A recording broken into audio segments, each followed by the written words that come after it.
നമ്മുടെയൊക്കെ ജീവിതത്തിലെ എത്രയൊക്കെ സമ്പാദിച്ചാലും ചിലപ്പോഴൊക്കെ കയ്യിലൊന്നും നിൽക്കാത്ത ഒരവസ്ഥ വരാറുണ്ട്. എത്ര കഷ്ടപ്പെട്ട് പണമുണ്ടാക്കിയാലും അത് വെള്ളം പോലെ ഒഴുകിപ്പോകുന്ന സാഹചര്യം. മനസ്സമാധാനം തേടി നമ്മൾ പല വഴികളിലൂടെയും സഞ്ചരിക്കാറുണ്ട്.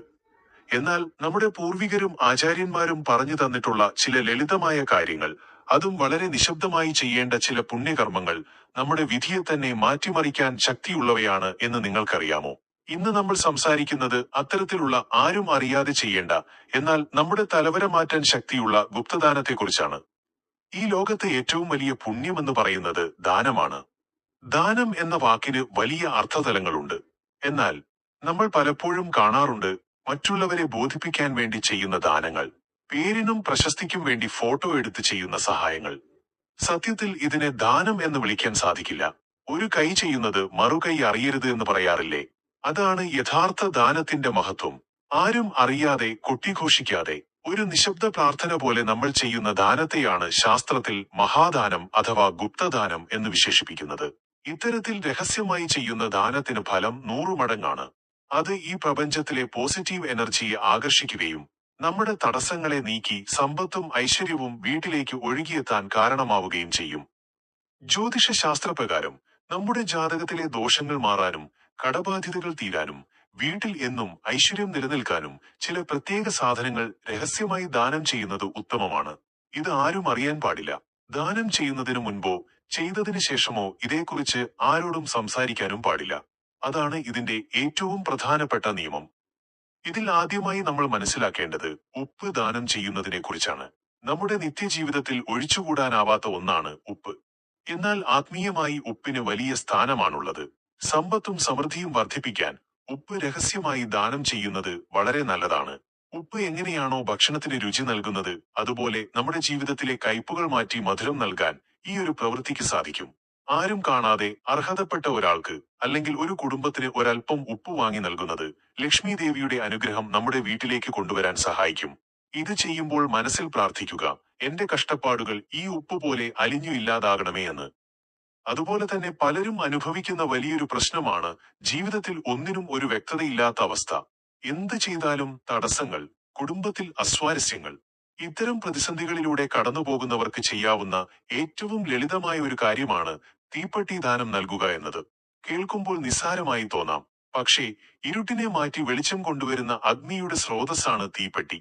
മറ്റൊരാളുടെ അടുപ്പിൽ തീ പുകയാൻ അല്ലെങ്കിൽ വെളിച്ചം തെളിയാൻ നിങ്ങൾ കാരണമാകുന്നത് വലിയൊരു പുണ്യമാണ്.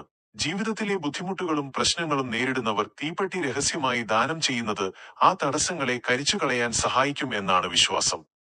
ഇനി ശിവന്റെ അനുഗ്രഹം ആഗ്രഹിക്കുന്നവർക്കും രോഗദുരിതങ്ങളിൽ നിന്ന് മോചനം ആഗ്രഹിക്കുന്നവർക്കും ചെയ്യാവുന്ന ഒന്നാണ് ചെമ്പുകലം ദാനം ചെയ്യുക എന്നത്.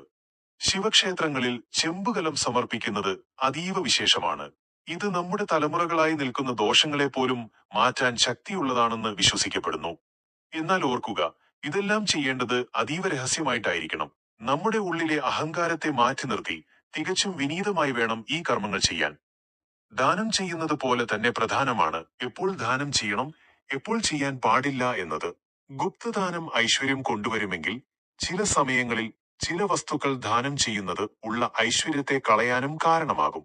ഇതിൽ ഏറ്റവും പ്രധാനപ്പെട്ട സമയം സൂര്യാസ്തമയത്തിന് ശേഷമുള്ള സമയമാണ്. സന്ധ്യാസമയം എന്ന് പറയുന്നത് ലക്ഷ്മി ദേവി വീട്ടിലേക്ക് വരുന്ന സമയമാണ്. ആ സമയത്ത് നമ്മുടെ വീട്ടിൽ നിന്നും ഐശ്വര്യത്തെ പുറത്തേക്ക് കൊടുക്കാൻ പാടില്ല. ജ്യോതിഷികൾ പറയുന്നത് പ്രകാരം സൂര്യാസ്തമയത്തിന് ശേഷം ഒരിക്കലും പണം ആർക്കും ദാനം ചെയ്യാനോ കടം കൊടുക്കാനോ പാടില്ല.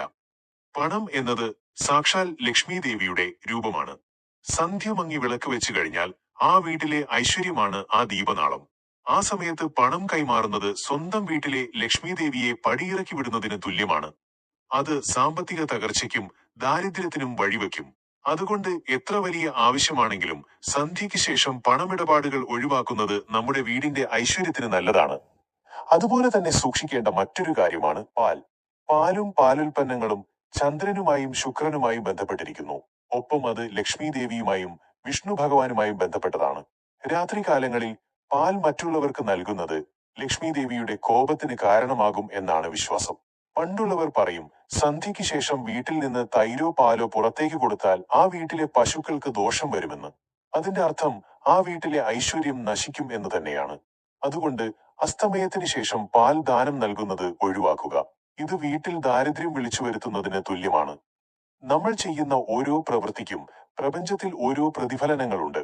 നല്ല മനസ്സോടെ ആരും അറിയാതെ ചെയ്യുന്ന ചെറിയ സഹായങ്ങൾ പോലും വലിയൊരു കവചമായി നമുക്ക് ചുറ്റും നിൽക്കും. വിശക്കുന്നവന് നൽകുന്ന ഓരോ പിടി അന്നം, അല്ലെങ്കിൽ ഇരുട്ടിൽ നിൽക്കുന്നവന് നൽകുന്ന ഒരു കൈ വെളിച്ചം, ഇതൊക്കെയാണ് യഥാർത്ഥ ഈശ്വരാരാധന. ക്ഷേത്രത്തിൽ പോയി പ്രാർത്ഥിക്കുന്നതിനേക്കാൾ ഫലം ചെയ്യും കണ്ണീരൊഴുക്കുന്ന ഒരു മനുഷ്യന്റെ കണ്ണുനീർ തുടക്കാൻ നമുക്ക് സാധിച്ചാൽ ആ ദാനം രഹസ്യമായിരിക്കണം എന്ന് മാത്രം. വലതുകൈ കൊടുക്കുന്നത് ഇടതുകൈ അറിയരുത് എന്ന് പറയുന്നത് നമ്മുടെ ഈഗോ അഥവാ ഞാൻ ചെയ്തു എന്ന ഭാവം ഇല്ലാതിരിക്കാൻ വേണ്ടിയാണ്.